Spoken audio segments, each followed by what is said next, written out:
Hello everyone and welcome to another awesome Heyday video. My name is Jennifer and here on YouTube I go by GizmoSpike.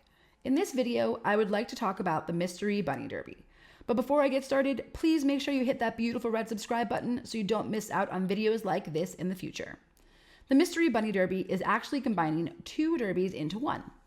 Both derbies are what are called special derbies, meaning they are different than the normal regular derby.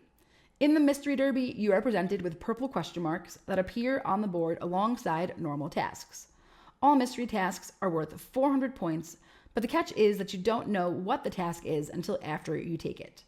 The mystery tasks can be any task that normally appears in a derby, although it does seem that Hayday has taken pity on us and removed the goat milk task and the strawberries task from the Mystery Derby. But any other task can appear. A good strategy to take for the Mystery Derby is as follows.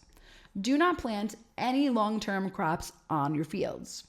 The reason for this is because if you have, let's say, grapes planted and then you get a wheat task, well, you would then have to wait for your grapes to be done before you could plant the wheat, and you probably wouldn't have enough time to complete your task.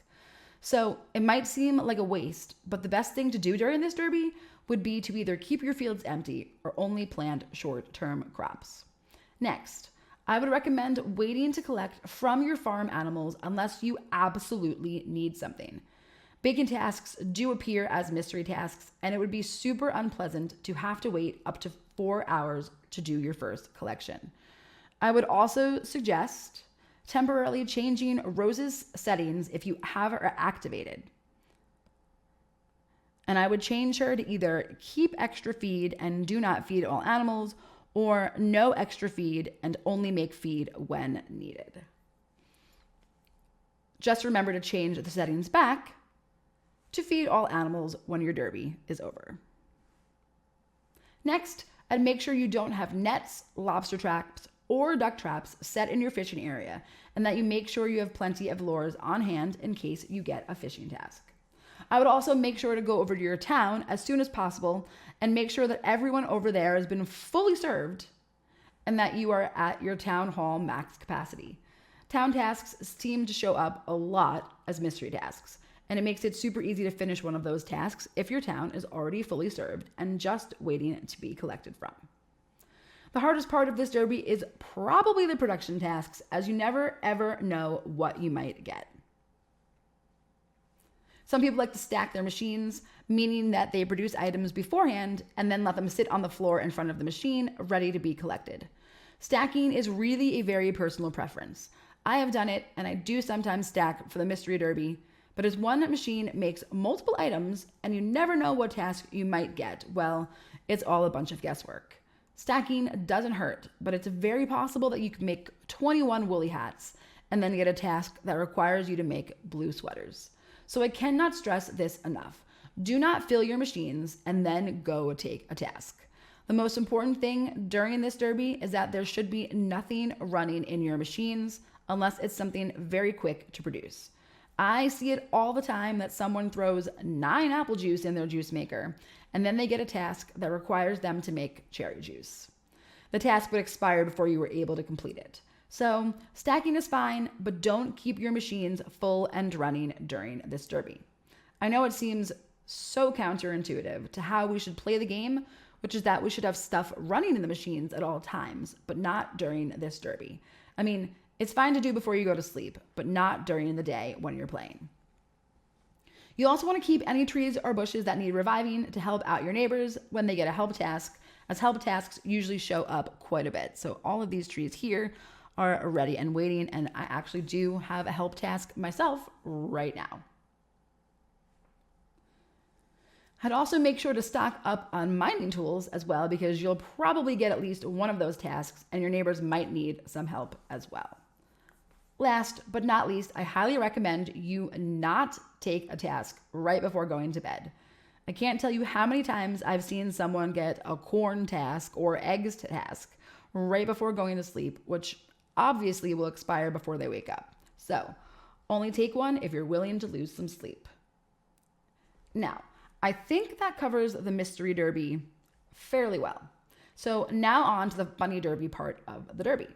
There was a lot of confusion during the first bunny derby, so let me see if I can help with that a bit. In the bunny derby, your neighborhood will be tasked with catching 3 bunnies. For every bunny caught, you will get an extra reward in your derby rewards at the end of the derby. In order to catch a bunny, your neighborhood must complete bunny tasks. During the derby, we will have what is called bunny time.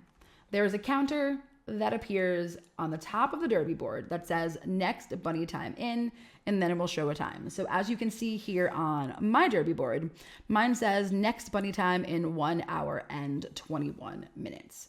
And that indicates when the next bunny time will start. When bunny time starts, the tasks on the board will all turn pink, indicating that that is a bunny task, and there will be a counter telling you when bunny time ends. Let me make this very clear.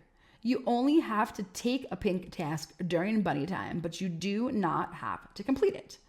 If you can complete it and take a new one, that's great, but you can complete the task at your own pace. Once you complete a pink bunny task, then your derby horse moves closer to catching the bunny on the board. So my neighborhood right now has caught 5 of 21 bunnies to catch our first bunny.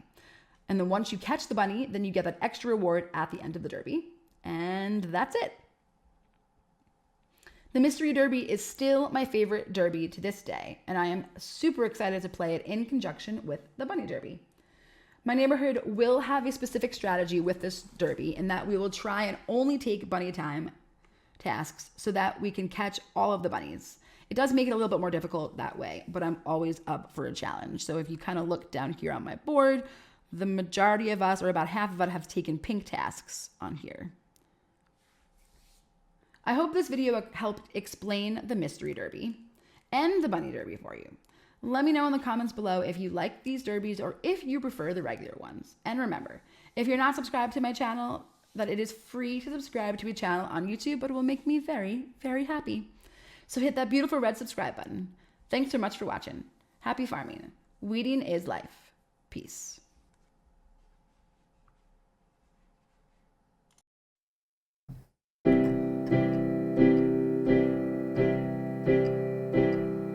It's hayday, it's hayday, it's hayday.